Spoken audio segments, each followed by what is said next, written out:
ಆತ್ಮೀಯ ಬಂಧುಗಳೇ, ಶ್ರೀಮದ್ ಭಾಗವತಂ ಸ್ಕಂದ 3 ಭಾಗ 1 ಅಧ್ಯಾಯ 16 ದ್ವಾರಪಾಲಕರಾದ ಜಯ ವಿಜಯರಿಗೆ ಋಷಿ ಶಾಪ 5-52 ಶ್ಲೋಕಗಳನ್ನು ತಿಳ್ಕೊಳ್ಳೋಣ. ಶ್ಲೋಕ 3. ಯಸ್ತ್ವೇ ತಯೋರ್ಧೃತೋ ದಂಡೋ ಭವದ್ಭಿರ್ಮಾ ಮನುವ್ರತೈಃ ಸ ಏವಾನುಮತೋಸ್ಮಾಭಿರ್ಮುನಯೋ ದೇವಹೇಳನಾತ್. ಅನುವಾದ: ಹೇ ಮಹರ್ಷಿಗಳೇ, ನನ್ನ ಭಕ್ತರಾದ ನೀವು ಅವರಿಗೆ ನೀಡಿದ ಶಿಕ್ಷೆಯನ್ನು ನಾನು ಅನುಮೋದಿಸುತ್ತೇನೆ. ಶ್ಲೋಕ 4. ತದ್ವಃ ಪ್ರಸಾದಯಾಮದ್ಯ ಬ್ರಹ್ಮದೈವಂ ಪರಂ ಹಿಮೆ ತದ್ಧೀತ್ಯಾತ್ಮಕೃತಂ ಮನ್ಯೆ ಯತ್ಸ್ವಪುಂಭಿರಸತ್ಕೃತಃ.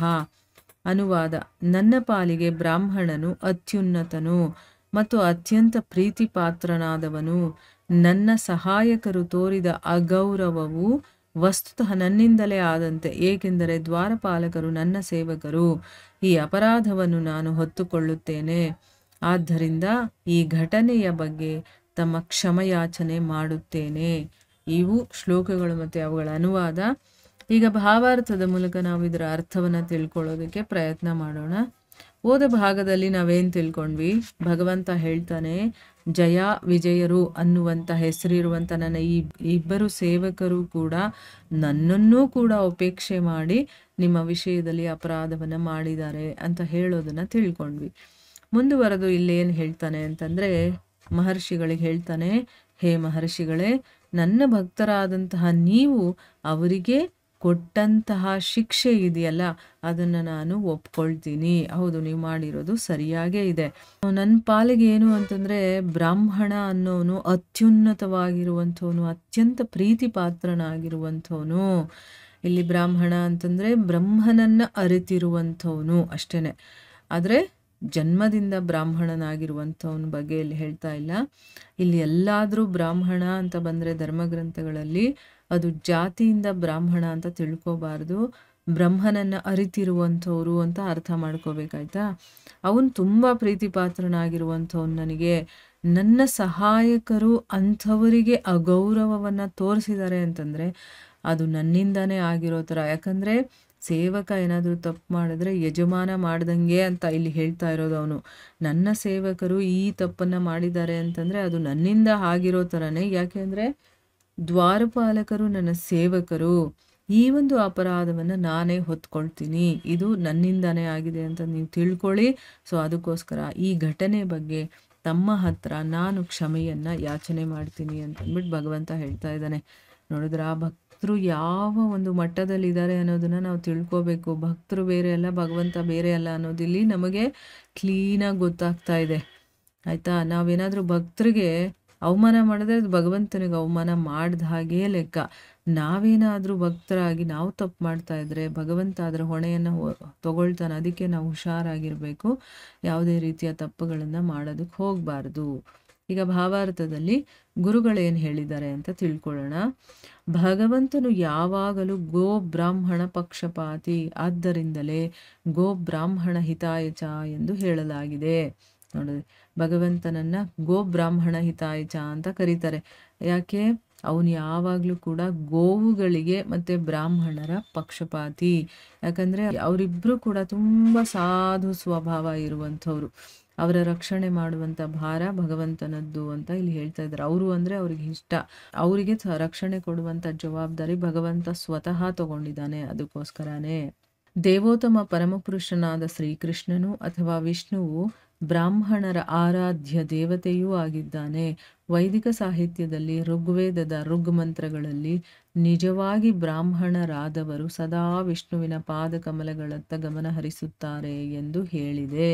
ಇಲ್ಲಿ ಭಗವಂತ ಗೋಬ್ರಾಹ್ಮಣರಿಗೆ ಹಿತವನ್ನು ಮಾಡುವಂಥವನು ಅಷ್ಟೇ ಅಲ್ಲ, ಭಗವಂತನಾದಂತಹ ಶ್ರೀಕೃಷ್ಣ ಅಥವಾ ವಿಷ್ಣು ಇವನು ಬ್ರಾಹ್ಮಣರ ಆರಾಧ್ಯ ದೇವತೆ. ಈಗ ಬ್ರಾಹ್ಮಣರು ಯಾರಾದರೂ ಆಗಿರಬಹುದು, ಬ್ರಹ್ಮನನ್ನು ಅರ್ತಿರುವವರು, ಅವ್ರು ಏನು ಮಾಡ್ತಾರೆ, ವಿಷ್ಣುವಿನ ರೂಪ ಯಾವುದಾದ್ರೂ ಒಂದರಲ್ಲಿ ಅವ್ರಿಗೆ ಆಸಕ್ತಿ ಇರುತ್ತೆ, ಆ ರೂಪವನ್ನೇ ಅವರು ಆರಾಧನೆ ಮಾಡ್ತಾರೆ. ಅದನ್ನು ಇಲ್ಲಿ ಹೇಳ್ತಾ ಇದ್ದಾರೆ. ವೈದಿಕ ಸಾಹಿತ್ಯದಲ್ಲೂ ಕೂಡ ಋಗ್ವೇದದಲ್ಲಿ ಆ ಋಗ್ಮಂತ್ರಗಳಿದೆಯಲ್ಲ, ಅದರಲ್ಲೂ ಕೂಡ ಏನು ಹೇಳಿದ್ದಾರೆ ಅಂತಂದರೆ, ಯಾರು ನಿಜವಾಗ್ಲೂ ಬ್ರಾಹ್ಮಣರಾಗಿರ್ತಾರೋ ಅವರು ಸದಾ ಕಾಲ ಆ ವಿಷ್ಣುವಿನ ಪಾದಗಳ ಕಡೆನೇ ಅವರಿಗೆ ಗಮನ ಇರುತ್ತೆ. ಅಂದರೆ ಏನು, ಭಗವಂತನನ್ನು ಬಿಟ್ಟು ಬೇರೆ ಏನೂ ಅವ್ರ ಮನಸ್ಸಲ್ಲಿ ಇರೋದಿಲ್ಲ, ಯಾವಾಗಲೂ ಅವನ ಚಿಂತನೆಯಲ್ಲೇ ತೊಡಗಿರ್ತಾರೆ ಅಂತಂದ್ಬಿಟ್ಟು ಇಲ್ಲಿ ಹೇಳ್ತಾ ಇರೋದು.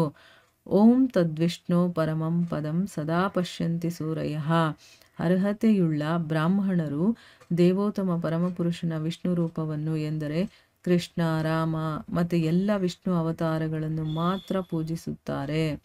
ಇಲ್ಲಿ ಒಂದು ಮಂತ್ರವನ್ನು ಕೂಡ ಹೇಳಿ ಅದನ್ನು ಎಕ್ಸ್ಪ್ಲೇನ್ ಮಾಡ್ತಾ ಇದ್ದಾರೆ. ಓಂ ತದ್ವಿಷ್ಣು ಪರಮಂ ಪದಂ ಸದಾ ಪಶ್ಯಂತಿ ಸೂರಯ್ಯ. ಅಂದರೆ ಯಾರಿಗೆ ಒಬ್ಬ ಬ್ರಾಹ್ಮಣನಾಗುವಂಥ ಅರ್ಹತೆ ಇರುತ್ತೋ ಅಂಥವನು ಆ ಭಗವಂತನ ವಿಷ್ಣು ರೂಪ, ಅಂದರೆ ಇಲ್ಲಿ ರಾಮ, ಕೃಷ್ಣ, ನರಸಿಂಹ, ವರಾಹ ಏನಾದರೂ ಆಗಿರ್ಬೋದು, ವಿಷ್ಣು ಅವತಾರಗಳನ್ನು ಮಾತ್ರ ಪೂಜೆ ಮಾಡ್ತಾರವರು, ಬೇರೆ ಯಾವುದನ್ನು ಅವರು ಪೂಜಿಸೋದಿಲ್ಲ.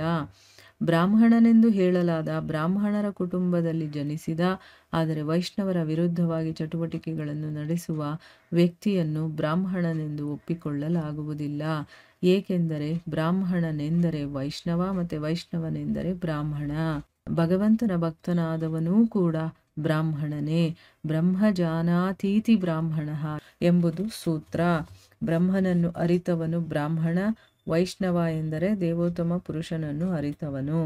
ನೋಡಿ, ಇಲ್ಲಿ ಗುರುಗಳು ಕೂಡ ಬ್ರಾಹ್ಮಣ ಅಂತಂದರೆ ಏನು ಅಂತ ಕ್ಲೀನಾಗಿ ಅರ್ಥ ಹೇಳಿದರೆ ಅದನ್ನು ಅರ್ಥ ಮಾಡ್ಕೋಬೇಕು. ಬ್ರಾಹ್ಮಣ ಅಂದಿದ ತಕ್ಷಣ ನಮ್ಮ ಮನಸ್ಸಲ್ಲಿ ಕಲ್ಪನೆ ಏನು ಬರಬೇಕು, ಜಾತಿಯಿಂದ ಬ್ರಾಹ್ಮಣ ಅಂತ ಬರಬಾರ್ದು, ಆದರೆ ಅವನು ಭಗವಂತನನ್ನು ಅರ್ತಿದ್ದಾನೆ, ತಿಳಿದಿದ್ದಾನೆ ಅಂತ ನಮ್ಗೆ ಅರ್ಥ ಆಗಬೇಕಾಯ್ತಾ. ಇಲ್ಲಿ ಬ್ರಾಹ್ಮಣ ಅಂತಂದರೆ ಬ್ರಾಹ್ಮಣರ ಕುಟುಂಬದಲ್ಲಿ ಹುಟ್ಟಿರ್ತಾನೆ, ಆದರೆ ಅವನು ಮಾಡುವಂಥ ಕೆಲಸಗಳಿರುತ್ತಲ್ಲ ಅದೆಲ್ಲ ವೈಷ್ಣವರ ವಿರುದ್ಧವಾಗಿರುತ್ತೆ. ಅಂದರೆ ಏನು, ಆ ಭಗವಂತನನ್ನು ನಂಬೋದಿಲ್ಲ, ಒಪ್ಕೊಳ್ಳೋದಿಲ್ಲ, ಅಥವಾ ಭಕ್ತರನ್ನು ಹೀಯಾಳಿಸೋದು, ವೇದಗಳನ್ನು ಧರ್ಮಗ್ರಂಥಗಳನ್ನೆಲ್ಲ ಅವನು ನೆಗ್ಲೆಕ್ಟ್ ಮಾಡೋದು, ಈ ರೀತಿ ಅದರ ವಿರುದ್ಧ ವೈಷ್ಣವರು ಏನೆಲ್ಲ ಮಾಡ್ತಾರೋ ಅದರ ವಿರುದ್ಧವಾದ ಚಟುವಟಿಕೆಗಳನ್ನು ಮಾಡುವಂಥದ್ದು. ಈಗ ಕುಡಿಯೋದು, ತಿನ್ನೋದು ಇದನ್ನೆಲ್ಲ ಮಾಡಬಾರ್ದು ಅಂದರೆ ಅದನ್ನು ಮಾಡುವಂಥದ್ದು. ಭಗವಂತನ ಬಗ್ಗೆ ಆಸಕ್ತಿ ಇಲ್ಲದೆ ಇರುವಂಥವನು, ಅಂಥ ವ್ಯಕ್ತಿಯನ್ನು ಅವನು ಬ್ರಾಹ್ಮಣರ ಕುಟುಂಬದಲ್ಲಿ ಹುಟ್ಟಿದ್ರೂ ಕೂಡ ಅವನನ್ನು ಬ್ರಾಹ್ಮಣ ಅಂತ ಒಪ್ಕೊಳ್ಳೋದಿಲ್ಲ. ಯಾಕೆ ಅಂತಂದರೆ ಬ್ರಾಹ್ಮಣ ಅಂತಂದ್ರೇ ವೈಷ್ಣವ, ವಿಷ್ಣುವನ್ನು ಪ್ರೀತಿಸುವಂಥವನು, ಪೂಜಿಸುವಂಥವನು ಅಂತ ಅರ್ಥ. ಅಥವಾ ವೈಷ್ಣವ ಅಂತಂದ್ರೇ ಬ್ರಾಹ್ಮಣ, ಭಗವಂತನ ಭಕ್ತನಾಗಿರ್ತಾನಲ್ಲ, ಅವನು ಯಾವುದೇ ಜಾತಿಯಲ್ಲಾದರೂ ಹುಟ್ಟಿರಲಿ, ಒಟ್ಟಿನಲ್ಲೇನು ಭಗವಂತನ ಭಕ್ತನಾಗಿರಬೇಕು. ಅಂಥವನು ಕೂಡ ಬ್ರಾಹ್ಮಣ ಅಂತ ಅನ್ನಿಸ್ಕೊಳ್ತಾನೆ. ಬ್ರಾಹ್ಮಣ ಅಂತಂದ್ರೇ ಬ್ರಹ್ಮಜಾನಾತೀತಿ ಬ್ರಾಹ್ಮಣ, ಯಾರು ಬ್ರಹ್ಮನನ್ನು ತಿಳ್ಕೊಂಡಿರ್ತಾರೋ ಅವನನ್ನೇ ಬ್ರಾಹ್ಮಣ ಅಂತ ಕರೆಯೋದು ಅನ್ನೋದು ಒಂದು ಸೂತ್ರನೇ ಇದೆ. ಅದನ್ನು ಇಲ್ಲಿ ಹೇಳ್ತಾ ಇದ್ದಾರೆ. ಬ್ರಹ್ಮನನ್ನು ಅರಿತಿರುವಂಥವನು ಬ್ರಾಹ್ಮಣ, ವೈಷ್ಣವ ಅಂತಂದರೆ ಆ ದೇವೋತ್ತಮ ಪರಮಪುರುಷನನ್ನು ಅರ್ಥ ಮಾಡ್ಕೊಂಡಿರೋನು ಅಂತ ಇಲ್ಲಿ ಅರ್ಥ ಹೇಳ್ತಾ ಇದ್ದಾರೆ. ಬ್ರಹ್ಮ ಸಾಕ್ಷಾತ್ಕಾರವು ದೇವೋತ್ತಮ ಪುರುಷನ ಸಾಕ್ಷಾತ್ಕಾರದ ಆರಂಭವಾಗಿದೆ. ದೇವೋತ್ತಮ ಪುರುಷನನ್ನು ಅರಿತವನು ಪರಮ ನಿರಾಕಾರ ಲಕ್ಷಣವಾದ ಬ್ರಹ್ಮನನ್ನೂ ಅರಿತಿರುತ್ತಾನೆ. ಹಾಗಾಗಿ ವೈಷ್ಣವನಾದವನು ಆಗಲೇ ಬ್ರಾಹ್ಮಣನಾಗಿರುತ್ತಾನೆ. ಇಲ್ಲಿ ಬ್ರಹ್ಮ ಸಾಕ್ಷಾತ್ಕಾರ ಅಂತ ನಾವು ಹೇಳ್ತೀವಲ್ವಾ, ಅದು ಭಗವಂತನ ಸಾಕ್ಷಾತ್ಕಾರದ ಆರಂಭ. ಅದು ಬ್ರಹ್ಮನನ್ನು ತಿಳಿಯೋದು, ಆಮೇಲೆ ಪರಮಾತ್ಮ, ಆಮೇಲೆ ಭಗವಾನ್ ಅಂತ ಬರುತ್ತೆ. ಸೊ ಇದು ಆರಂಭಿಕ ಸ್ಥಿತಿ ಅಂತ ಹೇಳ್ತಾ ಇರೋದು. ಈಗ ಅವನು ಭಗವಂತನನ್ನೇ ತಿಳ್ಕೊಂಡಿದ್ದಾನೆ ಅಂತಂದಮೇಲೆ ಅದರಲ್ಲಿ ಆ ಬ್ರಹ್ಮನನ್ನು ಕೂಡ ತಿಳ್ಕೊಂಡಿರ್ತಾನೆ. ಅಂದರೆ ಮೊದಲನೇ ಸ್ಟೇಜು ಕೂಡ ಗೊತ್ತಿರುತ್ತೆ, ಥರ್ಡ್ ಸ್ಟೇಜೇ ಗೊತ್ತಿದೆ ಅಂದಮೇಲೆ ಫಸ್ಟು ಸೆಕೆಂಡು ಆಲ್ರೆಡಿ ಅದರೊಳಗಡೆ ಬರುತ್ತಲ್ವಾ, ಅದನ್ನು ಇಲ್ಲಿ ಹೇಳ್ತಾ ಇದ್ದಾರೆ. ಬ್ರಹ್ಮನ್ ಸಾಕ್ಷಾತ್ಕಾರ ಆಲ್ರೆಡಿ ಅವನಿಗೆ ಗೊತ್ತಾಗಿರುತ್ತೆ ಅಂತಂದ್ಬಿಟ್ಟು. ಹಾಗಾಗಿ ವೈಷ್ಣವನ್ ಯಾವನು ಆಗಿರ್ತಾನೋ ಅವನು ಕೂಡ ಬ್ರಾಹ್ಮಣನೇ ಅಂತ ನಾವು ತಿಳ್ಕೋಬೇಕು. ನಿರಾಕಾರ ಲಕ್ಷಣವಾದ ಬ್ರಹ್ಮನನ್ನು ಕೂಡ ಅವನು ಅರ್ಥ ಮಾಡ್ಕೊಂಡಿರ್ತಾನೆ ಆಲ್ರೆಡಿ ಅನ್ನೋದು ಇದರ ಅರ್ಥ. ಈ ಅಧ್ಯಾಯದಲ್ಲಿ ಸ್ವಯಂ ಭಗವಂತನು ವರ್ಣಿಸಿರುವ ಬ್ರಾಹ್ಮಣ ಮಹಿಮೆಯು ಭಗವದ್ಭಕ್ತನಾದ ಬ್ರಾಹ್ಮಣನಿಗೆ ಅಥವಾ ವೈಷ್ಣವನಿಗೆ ಅನ್ವಯಿಸುತ್ತದೆ ಎಂಬುದನ್ನು ಗಮನಿಸಬೇಕು. ನೋಡಿ, ಇಲ್ಲಿ ಈ ಅಧ್ಯಾಯದಲ್ಲಿ ಸ್ವಯಂ ಭಗವಂತಾನೇ ಬ್ರಾಹ್ಮಣರ ಬಗ್ಗೆ ಅವರ ಒಂದು ಮಹಿಮೆ ಏನಿದೆಯೋ ಅದರ ಬಗ್ಗೆ ಹೇಳಿದ್ದಾನೆ. ಭಗವದ್ ಭಕ್ತನಾದಂತಹ ಬ್ರಾಹ್ಮಣನಿಗೆ ಅಥವಾ ವೈಷ್ಣವರು ಎರಡೂ ಹೇಳ್ಬೋದು. ಬ್ರಾಹ್ಮಣ ಅಂದರು ವೈಷ್ಣವ ಅಂದರು ಎರಡೂ ಒಂದೇನೆ. ಸೊ ಇದು ವೈಷ್ಣವರಿಗೆ ಅಥವಾ ಬ್ರಾಹ್ಮಣರಿಗೆ ಅನ್ವಯಿಸುತ್ತೆ ಅನ್ನೋದನ್ನು ನಾವಿಲ್ಲಿ ಗಮನಿಸಬೇಕು ಅಂತ ಗುರುಗಳು ನಮಗೆ ಹೇಳ್ತಾ ಇದ್ದಾರೆ. ಕೇವಲ ಬ್ರಾಹ್ಮಣ ಕುಟುಂಬಗಳಲ್ಲಿ ಜನಿಸಿ ಬ್ರಾಹ್ಮಣರೆಂದು ಹೇಳಲಾಗುವವರನ್ನು, ಆದರೆ ಬ್ರಾಹ್ಮಣನಿಗೆ ಇರಬೇಕಾದ ಅರ್ಹತೆಗಳು ಇಲ್ಲದವರನ್ನು ಇಲ್ಲಿ ಉಲ್ಲೇಖಿಸಲಾಗಿದೆ. ಎಂದೆಂದಿಗೂ ತಪ್ಪು ತಿಳಿಯಬಾರದು. ಅಂದರೆ ಇಲ್ಲೇನರ್ಥ, ಒಂದು ವಿಷಯವನ್ನು ನಾವಿಲ್ಲಿ ಗಮನಿಸಬೇಕು, ತಿಳ್ಕೋಬೇಕು. ಏನದು ಅಂತಂದರೆ, ಬ್ರಾಹ್ಮಣರ ಕುಟುಂಬದಲ್ಲಿ ಹುಟ್ಟಿ ಬ್ರಾಹ್ಮಣರು ಅಂತ ಹೇಳಿಸ್ಕೊಂಡಿರ್ತಾರಲ್ಲ, ಆದರೆ ಅವನಿಗೆ ಬ್ರಾಹ್ಮಣರಿಗೆ ಇರಬೇಕಾಗಿರುವಂಥ ಅರ್ಹತೆಗಳೇ ಇರೋದಿಲ್ಲ. ಆದರೆ ಅವನು ಕುಟುಂಬದಲ್ಲಿ ಹುಟ್ಟಿರ್ತಾನೆ, ಬ್ರಾಹ್ಮಣರ ಕುಟುಂಬದಲ್ಲಿ. ಅದಕ್ಕೋಸ್ಕರ ಅವನನ್ನು ಬ್ರಾಹ್ಮಣ ಅಂತ ಕರಿತಿರ್ತಾರೆ ಹೊರತು ಅವನಿಗೆ ಅರ್ಹತೆ ಇಲ್ಲ ಅಂತಂದರೆ ಇಲ್ಲಿ ಅವ್ರ ಬಗ್ಗೆ ಹೇಳ್ತಾ ಇದ್ದಾರೆ ಅಂತ ಯಾವತ್ತೂ ನಾವು ತಪ್ಪು ತಿಳ್ಕೊಬಾರ್ದು. ಇಲ್ಲಿ ಹುಟ್ಟಿನಿಂದ ಬ್ರಾಹ್ಮಣರ ಬಗ್ಗೆ ಮಾತಾಡ್ತಾ ಇಲ್ಲ. ಯಾರು ಭಗವಂತನನ್ನು ಅರ್ತಿರ್ತಾರೋ ಅಂಥವ್ರ ಬಗ್ಗೆ ಇಲ್ಲಿ ಹೇಳ್ತಾ ಇರೋದು ಅಂತಂದ್ಬಿಟ್ಟು ಇಲ್ಲಿ ಸ್ಪಷ್ಟವಾಗಿ ಗುರುಗಳು ವರ್ಣನೆ ಮಾಡಿ ಹೇಳಿದ್ದಾರೆ. ಸೊ ಇಲ್ಲಿಗೆ ನಾವು ನಿಲ್ಲಿಸೋಣ. ಹರೇ ಕೃಷ್ಣ.